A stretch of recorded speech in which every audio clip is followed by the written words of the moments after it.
Kerajaan Sunda Galuh adalah suatu kerajaan yang merupakan penyatuan dua kerajaan besar di tanah Sunda yang saling terkait erat, yaitu Kerajaan Sunda dan Kerajaan Galuh atau Kandiawan yang dipimpin Raja Sriurenti Kandayun yang merupakan cucu Raja Medangkamulan. Kedua kerajaan tersebut merupakan pecahan dari Kerajaan Tarumanagara. Berdasarkan peninggalan sejarah, seperti prasasti dan naskah kuno, ibu kota kerajaan Sunda berada di daerah yang sekarang menjadi kota Bogor, sedangkan ibu kota kerajaan Galuh adalah kota Kawali di Kabupaten Ciamis. Banyak sumber peninggalan sejarah yang menyebut perpaduan kedua kerajaan ini dengan nama Kerajaan Sunda saja. Perjalanan pertama Prabu Jayapakuan, Bujangga Manik, mengelilingi Pulau Jawa dilukiskan sebagai berikut. Sadatang Katungtung Sunda, mentasing di Cipamali, datang ke alas Jawa, ketika ku mencapai perbatasan Sunda, aku menyeberangi Cipamali, yang sekarang dinamai Kali Brebes, dan masuklah aku ke hutan Jawa. Menurut Tome Pires, dalam catatan perjalanannya, Suma Oriental, dia menuliskan bahwa The Sunda Kingdom take up half of the whole island of Java, others, to whom more authority is attributed, say that the Sunda Kingdom must be a third part of the island and an eighth more. It ends at the river Cimanuk. They say that from the earliest times God divided the island of Java from that of Sunda and that of Java by the side river, which has trees from one end to the other, and they say the trees on each side line over to each country with the branches on the ground. Jadi, jelaslah bahwa perpaduan kedua kerajaan ini hanya disebut dengan nama Kerajaan Sunda. Keterangan keberadaan kedua kerajaan tersebut juga terdapat pada beberapa sumber sejarah lainnya. Prasasti di Bogor banyak bercerita tentang Kerajaan Sunda sebagai pecahan Tarumanagara, sedangkan prasasti di daerah Sukabumi bercerita tentang keadaan Kerajaan Sunda sampai dengan masa Srijaya Bupati. Tarusbawa, yang berasal dari Kerajaan Sunda Sambawa, pada tahun 669 Masehi, menggantikan kedudukan mertuanya, yaitu Linggawarman Raja Tarumanagara yang terakhir. Karena pamor Tarumanagara pada zamannya sudah sangat menurun, ia ingin mengembalikan keharuman zaman Purnawarman yang berkedudukan di Purasaba, Sundapura. Dalam tahun 670 Masehi, ia mengganti nama Tarumanagara menjadi Kerajaan Sunda. Peristiwa ini dijadikan alasan oleh Ureti Kandayun, sang pendiri Kerajaan Kandiawan, yang masih keturunan raja dari Medangkamulan, memisahkan diri dari kekuasaan Tarusbawa. Dengan dukungan Kerajaan Kalingga di Jawa Tengah, Ureti Kandayun menuntut kepada Tarusbawa supaya wilayah Tarumanagara dipecah dua. Dukungan ini dapat terjadi karena putra mahkota Galuh, bernama Mandiminyak, berjodoh dengan Parwati, putri Maharani Sima dari Kalingga. Dalam posisi lemah dan ingin menghindari perang saudara, Tarusbawa menerima tuntutan Galuh. Pada tahun 669 Masehi, wilayah Tarumanagara dipecah menjadi dua kerajaan, yaitu Kerajaan Sunda dan Kerajaan Galuh, dengan Sungai Citarum sebagai batasnya. Maharaja Tarusbawa kemudian mendirikan ibu kota kerajaan yang baru di daerah pedalaman dekat hulu Sungai Cipakancilan. Dalam carita Parahyangan, tokoh Tarusbawa ini hanya disebut dengan gelarnya, Tohaan di Sunda, Raja Sunda. Ia menjadi cikal bakal raja-raja Sunda, dan memerintah sampai tahun 723 Masehi. Sunda sebagai nama kerajaan, tercatat dalam 2 buah prasasti batu, yang ditemukan di Bogor dan Sukabumi. Kehadiran prasasti Jayabupati di daerah Cibadak, sempat membangkitkan dugaan, bahwa ibu kota kerajaan Sunda terletak di daerah itu. Namun, dugaan itu tidak didukung oleh bukti-bukti sejarah lainnya. Isi prasasti hanya menyebutkan larangan menangkap ikan pada bagian Sungai Cicatih, yang termasuk kawasan Kabuyutan Sang Hyang Tapak. Sama halnya dengan kehadiran batu bertulis Purnawarman, di Pasir Muara dan Pasir Koleangka, yang tidak menunjukkan letak ibu kota Tarumanagara. Karena putra mahkota wafat mendahului Tarusbawa, maka anak wanita dari putra mahkota, bernama Teja Kancana, diangkat sebagai anak dan ahli waris kerajaan. Suami putri ini adalah Cicit Ureti Kandayun, bernama Rakeyan Jamri, yang dalam tahun 723 menggantikan Tarusbawa menjadi Raja Sunda kedua. Sebagai penguasa kerajaan Sunda, ia dikenal dengan nama Prabu Harisdarma, dan setelah menguasai kerajaan Galuh, dikenal dengan nama Sanjaya. Ibu dari Sanjaya adalah Sanaha, cucu Ratu Sima dari Kalingga, di Jepara. Ayah dari Sanjaya adalah Bratasenawa, atau Sena, atau Sana, Raja Galuh ketiga, teman dekat Tarusbawa. Sena adalah cucu Ureti Kandayun dari putra bungsunya, Mandiminya, Raja Galuh kedua. Sena, pada tahun 716 Masehi, dikudeta dari tahta Galuh oleh Purbasora. Purbasora adalah sepupu Sena, anak dari putra sulung Ureti Kandayun. Sena dan keluarganya menyelamatkan diri ke Sundapura, pusat kerajaan Sunda, dan meminta pertolongan pada Tarusbawa. Ironis sekali memang, Ureti Kandayun, kakek Sena, sebelumnya menuntut Tarusbawa untuk memisahkan kerajaan Galuh dari Tarumanegara, atau kerajaan Sunda. Di kemudian hari, Sanjaya yang merupakan penerus kerajaan Galuh yang sah, menyerang Galuh dengan bantuan Tarusbawa, untuk melengsarkan Purbasora. Setelah itu ia menjadi raja kerajaan Sunda Galuh. Sanjaya adalah penguasa kerajaan Sunda, kerajaan Galuh, dan kerajaan Kalingga, setelah Ratu Sima mangkat. Sebagai ahli waris kerajaan Kalingga, Sanjaya menjadi penguasa Kalingga Utara, yang disebut Bumi Mataram, atau Mataram kuno, pada tahun 732 Masehi. Kekuasaan di Jawa Barat diserahkannya kepada putranya dari Teja Kencana, yaitu Tamperan Barmawijaya, alias Rakeyan Panaraban. Ia adalah kakak seayah Rakai Panangkaran, putra Sanjaya dari Sudiwara, putri Dewasinga, Raja Kalingga Selatan, atau Bumi Sambara. Telah diungkapkan di awal, bahwa nama Sunda sebagai kerajaan tersurat, pula dalam prasasti yang ditemukan di daerah Sukabumi. Prasasti ini terdiri atas 40 baris, sehingga memerlukan 4 buah batu untuk menuliskannya. Keempat batu bertulis itu ditemukan pada aliran Sungai Cicatih, di daerah Cibadak, Sukabumi. 3 ditemukan di dekat Kampung Bantar Muncang, sebuah ditemukan di dekat Kampung Pangcalikan.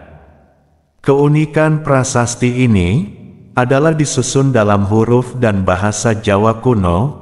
Keempat prasasti itu sekarang disimpan di Museum Pusat dengan nomor kode D73, D96, D97, dan D98. Isi ketiga batu pertama, menurut Pleiad.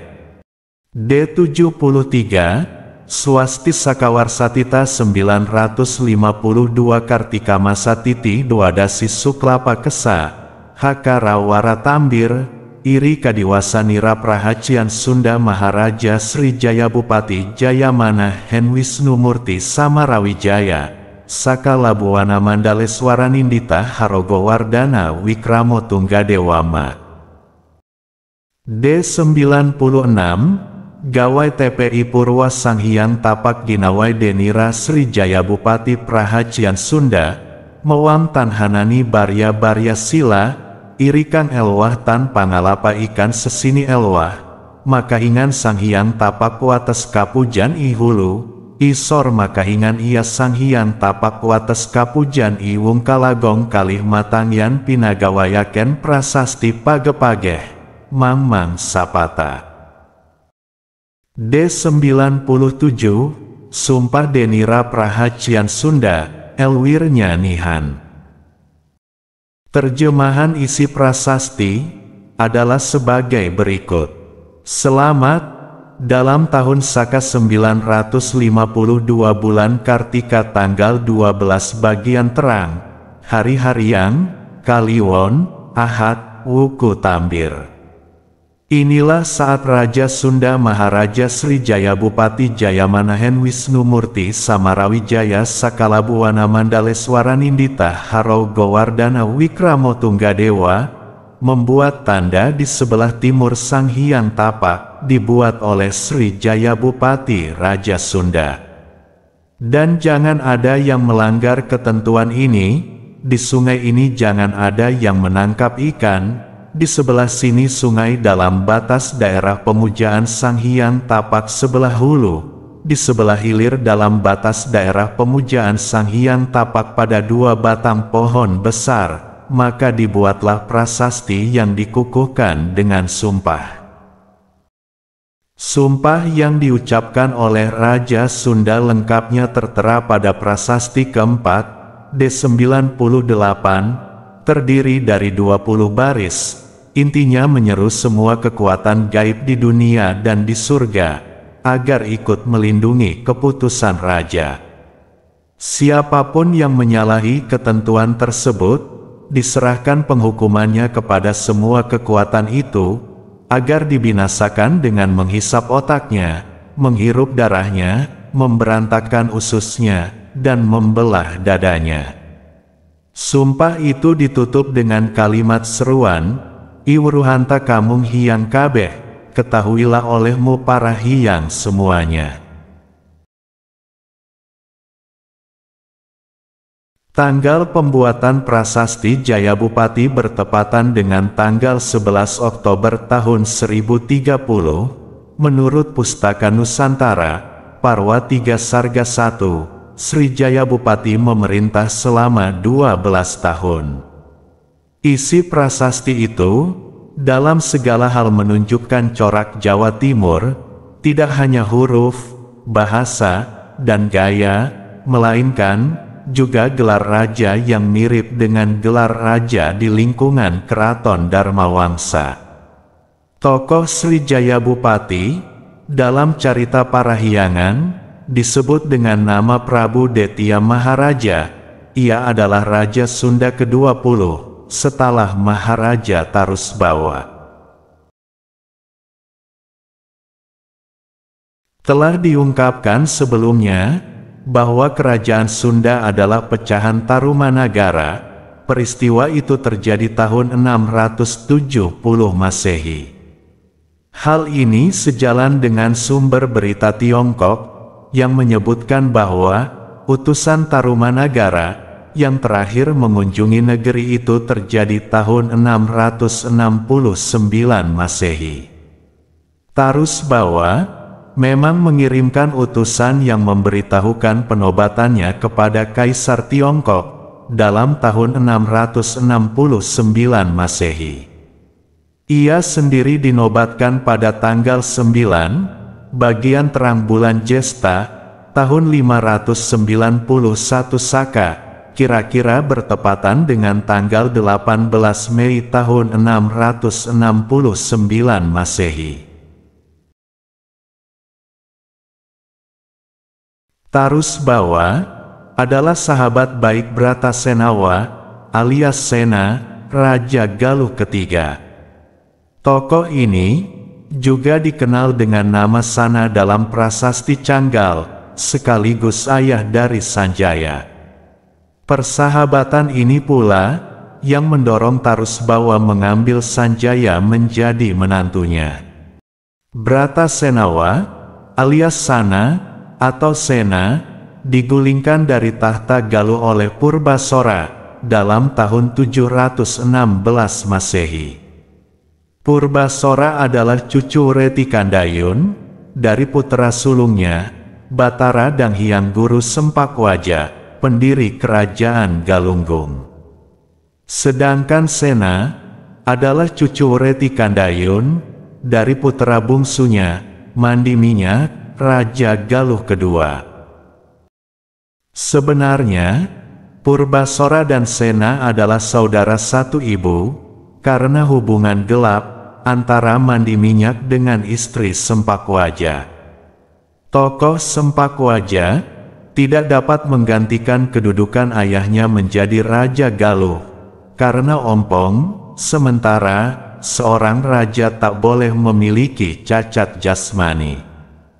Karena itulah, adiknya yang bungsu, yang mewarisi tahta Galuh dari Reti Kandayun, tapi putra Sempakwaja merasa tetap berhak atas tahta Galuh. Lagi pula, asal-usul Raja Sena yang kurang baik, telah menambah hasrat Purbasora untuk merebut tahta Galuh dari Sena. Dengan bantuan pasukan dari mertuanya, Raja Indraprahasta, sebuah kerajaan di daerah Cirebon sekarang, Purbasora melancarkan perebutan tahta Galuh. Sena akhirnya melarikan diri ke Pakuan, meminta perlindungan pada Raja Tarusbawa. Sanjaya, anak Sanaha, saudara perempuan Sena, berniat menuntut balas terhadap keluarga Purbasora. Untuk itu, ia meminta bantuan Tarusbawa, sahabat Sena. Hasratnya dilaksanakan setelah menjadi Raja Sunda, yang memerintah atas nama istrinya. Sebelum itu, ia telah menyiapkan pasukan khusus di daerah Gunung Sawal, atas bantuan Rabuyut Sawal, yang juga sahabat baik Sena. Pasukan khusus ini langsung dipimpin Sanjaya, sedangkan pasukan Sunda dipimpin Patih Anggada. Serangan dilakukan malam hari, dengan diam-diam dan mendadak, seluruh keluarga Purbasora gugur, yang berhasil meloloskan diri hanyalah menantu Purbasora, yang menjadi Patih Galuh, bersama segelintir pasukan. Patih itu bernama Bimaraksa, yang lebih dikenal dengan Ki Balangantrang, karena ia merangkap sebagai senopati kerajaan. Balangantrang ini juga cucu Reti Kandayun, dari putra kedua, bernama Resi Guru Jantaka, atau Rahyang Kidul, yang tak bisa menggantikan Reti Kandayun, karena menderita kemir, atau hernia. Balangantrang bersembunyi di kampung Geger Sunten, dan dengan diam-diam, menghimpun kekuatan anti Sanjaya. Ia mendapat dukungan dari raja-raja di daerah Kuningan, dan juga sisa-sisa laskar Indraprahasta, setelah kerajaan itu juga dilumatkan oleh Sanjaya, sebagai pembalasan, karena dulu membantu Purbasora menjatuhkan Sena. Sanjaya mendapat pesan dari Sena, bahwa kecuali Purbasora, anggota keluarga keraton Galuh lainnya harus tetap dihormati. Sanjaya sendiri tidak berhasrat menjadi penguasa Galuh. Ia melakukan penyerangan hanya untuk menghapus dendam ayahnya.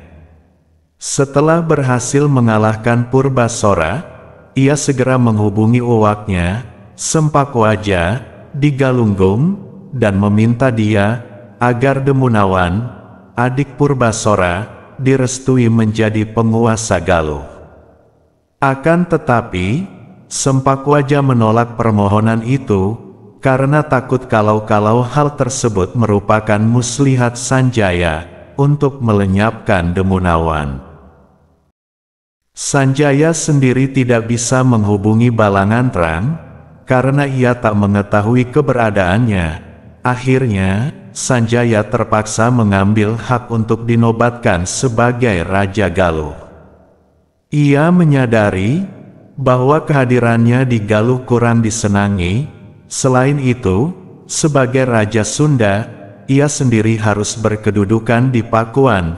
Untuk pimpinan pemerintahan di Galuh, ia mengangkat Premana Dikusuma, cucu Purbasora. Premana Dikusuma saat itu berkedudukan sebagai raja daerah. Dalam usia 43 tahun, ia telah dikenal sebagai Raja Resi, karena ketekunannya mendalami agama dan bertapa sejak muda. Ia memiliki julukan Bagawat Sajalajaya. Penunjukan Premana oleh Sanjaya cukup beralasan, karena ia cucu Purbasora. Selain itu, istrinya, Naganingrum, adalah anak Ki Balangantrang. Jadi, suami istri itu mewakili keturunan Sempakwaja dan Jantaka, putra pertama dan kedua Wuretikandayun. Pasangan Premana dan Nagandingrum sendiri memiliki putra bernama Surotama, alias Manarah, lahir 718 Masehi. Jadi ia baru berusia 5 tahun ketika Sanjaya menyerang Galuh. Surotama atau Manarah dikenal dalam literatur Sunda klasik sebagai Ciung Wanara. Kelak di kemudian hari, Ki Bimaraksa alias Ki Balangantrang, buyut dari ibunya, yang akan mengurai kisah sedih yang menimpa keluarga leluhurnya, dan sekaligus menyiapkan Manarah untuk melakukan pembalasan. Untuk mengikat kesetiaan Premana Dikusuma terhadap pemerintahan pusat di Pakuan, Sanjaya menjodohkan Raja Galuh ini dengan Dewi Pangrenyep, Puteri Anggada, Patih Sunda. Selain itu, Sanjaya menunjuk putranya, Tamperan, sebagai Patih Galuh, sekaligus memimpin garnizon Sunda di ibu kota Galuh. Premana Dikusuma menerima kedudukan Raja Galuh, karena terpaksa keadaan. Ia tidak berani menolak, karena Sanjaya memiliki sifat seperti Purnawarman, baik hati terhadap raja bawahan yang setia kepadanya, dan sekaligus tak mengenal ampun terhadap musuh-musuhnya. Penolakan Sempakwaja dan Demunawan masih bisa diterima oleh Sanjaya, karena mereka tergolong angkatan tua yang harus dihormatinya. Kedudukan Premana serba sulit. Ia sebagai Raja Galuh yang menjadi bawahan Raja Sunda, yang berarti harus tunduk kepada Sanjaya yang telah membunuh kakeknya. Karena kemelut seperti itu, maka ia lebih memilih meninggalkan istana untuk bertapa di dekat perbatasan Sunda sebelah timur Citarum, dan sekaligus juga meninggalkan istrinya, Pangrenyep. Urusan pemerintahan diserahkannya kepada Tamperan, Patih Galuh, yang sekaligus menjadi mata dan telinga Sanjaya. Tamperan mewarisi watak buyutnya, Mandi Minyak, yang senang membuat skandal. Ia terlibat skandal dengan Pangrenyep, istri Premana, dan membuahkan kelahiran Kamarasa alias Banga. Skandal itu terjadi karena beberapa alasan. Pertama, Pangrenyep, pengantin baru berusia 19 tahun, dan kemudian ditinggal suami bertapa. Kedua, keduanya berusia sebaya, dan telah berkenalan sejak lama di Keraton Pakuan, dan sama-sama cicit Maharaja Tarusbawa. Ketiga, mereka sama-sama merasakan derita batin, karena kehadirannya sebagai orang Sunda di Galuh kurang disenangi. Untuk menghapus jejak, Tamperan mengupah seseorang membunuh Premana, dan sekaligus diikuti pasukan lainnya, sehingga pembunuh Premana pun dibunuh pula. Semua kejadian ini, rupanya tercium oleh Senopati tua, Ki Balangantrang. Dalam tahun 732 Masehi, Sanjaya mewarisi tahta kerajaan Mataram dari orang tuanya.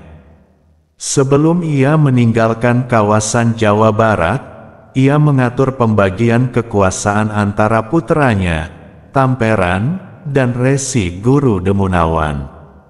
Sunda dan Galuh menjadi kekuasaan Tamperan, sedangkan kerajaan Kuningan dan Galunggung diperintah oleh Resi Guru Demunawan, putera bungsu Sempakwaja. Demikianlah, Tamperan menjadi penguasa Sunda Galuh, melanjutkan kedudukan ayahnya, dari tahun 732 sampai 739 Masehi. Sementara itu, Manarah, alias Ciung Wanara, secara diam-diam menyiapkan rencana perebutan tahta Galuh, dengan bimbingan buyutnya, Ki Balangantrang, di Geger Sunten. Rupanya, Tamperan lalai mengawasi anak tirinya ini, yang ia perlakukan seperti anak sendiri. Sesuai dengan rencana Balangantrang, penyerbuan ke Galuh dilakukan siang hari, bertepatan dengan pesta sabung ayam. Semua pembesar kerajaan hadir, termasuk Banga. Manarah bersama anggota pasukannya, hadir dalam gelanggang sebagai penyabung ayam. Balangantrang memimpin pasukan Geger Sunten menyerang keraton. Kudeta itu berhasil dalam waktu singkat, seperti peristiwa tahun 723, ketika Manarah berhasil menguasai Galuh dalam tempo 1 malam. Raja dan permaisuri Pangrenyep, termasuk Banga, dapat ditawan di gelanggang sabung ayam. Banga kemudian dibiarkan bebas. Pada malam harinya, ia berhasil membebaskan Tamperan dan Pangrenyep dari tahanan. Akan tetapi, hal itu diketahui oleh pasukan pengawal, yang segera memberitahukannya kepada Manarah. Terjadilah pertarungan antara Banga dan Manarah, yang berakhir dengan kekalahan Banga.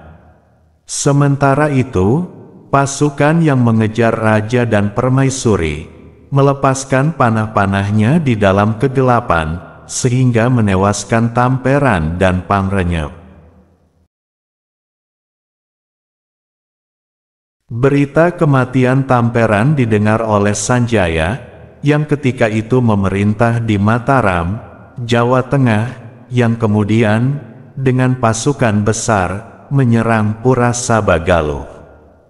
Namun, Manarah telah menduga itu, sehingga, ia telah menyiapkan pasukan yang juga didukung oleh sisa-sisa pasukan Indra Prahasta, yang ketika itu sudah berubah nama menjadi Wanagiri, dan raja-raja di daerah Kuningan yang pernah dipecundangi Sanjaya. Perang besar, sesama keturunan Wureti Kandayun itu, akhirnya bisa dilerai oleh Raja Resi Demunawan. Dalam perundingan di Keraton Galuh, dicapai kesepakatan, Galuh diserahkan kepada Manarah, dan Sunda kepada Banga. Demikianlah, lewat perjanjian Galuh tahun 739 ini, Sunda dan Galuh yang selama periode 723 sampai 739 berada dalam satu kekuasaan, terpecah kembali. Dalam perjanjian itu, ditetapkan pula bahwa Banga menjadi raja bawahan. Meski Banga kurang senang, tetapi ia menerima kedudukan itu. Ia sendiri merasa bahwa ia bisa tetap hidup atas kebaikan hati Manarah.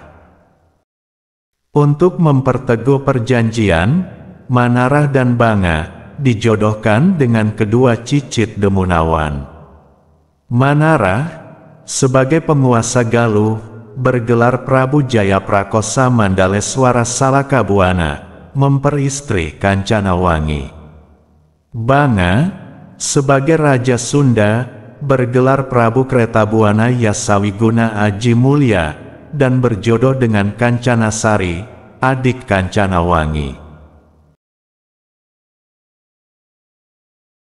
Naskah tua dari Kabuyutan Ciburuy, Bayongbong, Garut, yang ditulis pada abad ke-13 atau ke-14, memberitakan bahwa Rakeyan Banga pernah membangun Parit Pakuan. Hal ini dilakukannya sebagai persiapan untuk mengukuhkan diri sebagai raja yang merdeka. Ia berjuang 20 tahun sebelum berhasil menjadi penguasa yang diakui di sebelah barat Citarum, dan lepas dari kedudukan sebagai raja bawahan Galuh. Ia memerintah 27 tahun lamanya. Manarah, dengan gelar Prabu Suratama, atau Prabu Jayaprakosa Mandaleswara Salakabuana, dikaruniai umur panjang, dan memerintah di Galuh antara tahun 739 sampai 783. Dalam tahun 783, ia melakukan Manuraja Sunia, yaitu mengundurkan diri dari tahta kerajaan, untuk melakukan tapas sampai akhir hayat. Ia baru wafat tahun 798, dalam usia 80 tahun. Dalam naskah-naskah Babat, posisi Manarah dan Banga ini sering dikacaukan, tidak saja dalam hal usia, di mana Banga dianggap lebih tua, tetapi juga dalam penempatan mereka sebagai raja. Dalam naskah-naskah tua, silsilah raja-raja Pakuan selalu dimulai dengan tokoh Banga. Kekacauan silsilah dan penempatan posisi itu mulai tampak dalam naskah Carita Waruga Guru yang ditulis pada pertengahan abad ke-18. Kekeliruan paling menyolok dalam Babat ialah kisah Banga yang dianggap sebagai pendiri kerajaan Majapahit, padahal Majapahit baru didirikan Raden Wijaya dalam tahun 1293, 527 tahun setelah Banga wafat. Keturunan Manarah putus hanya sampai cicitnya, yang bernama Prabu Linggabumi. Tahta Galuh diserahkan kepada suami adiknya, yaitu Rakeyan Wuwus, alias Prabu Gajah Kulon, cicit Banga, yang menjadi Raja Sunda ke-8, dihitung dari Tarus Bawa. Sejak tahun 852, kedua kerajaan pecahan Tarumanagara itu diperintah oleh keturunan Banga, sebagai akibat perkawinan di antara para kerabat keraton Sunda, Galuh, dan Kuningan. Sri Jayabupati, yang prasastinya telah dibicarakan di muka, adalah Raja Sunda yang ke-20. Ia putra Sang Hyang Ageng, ibunya seorang puteri Sriwijaya, dan masih kerabat dekat Raja Wurawuri. Adapun Permaisuri Sri Jayabupati adalah puteri dari Dharmawangsa, Raja Kerajaan Medang, dan adik Dewi Laksmi, istri Airlangga. Karena pernikahan tersebut, Jayabupati mendapat anugerah gelar dari mertuanya, Dharmawangsa, gelar itulah yang dicantumkannya dalam prasasti Cibadak. Raja Sriwijaya Bupati pernah mengalami peristiwa tragis dalam kedudukannya sebagai putra mahkota Sunda keturunan Sriwijaya dan menantu Dharmawangsa. Ia harus menyaksikan permusuhan yang makin menjadi-jadi antara Sriwijaya dengan mertuanya, Dharmawangsa. Pada puncak krisis, ia hanya menjadi penonton dan terpaksa tinggal diam dalam kekecewaan karena harus menyaksikan Dharmawangsa diserang dan dibinasakan oleh Raja Wurawuri atas dukungan Sriwijaya. Ia diberitahu akan terjadinya serbuan itu oleh pihak Sriwijaya, akan tetapi ia dan ayahnya diancam agar bersikap netral dalam hal ini. Serangan Wurawuri, yang dalam prasasti Kalkuta disebut Pralaya itu terjadi pada tahun 1019 Masehi.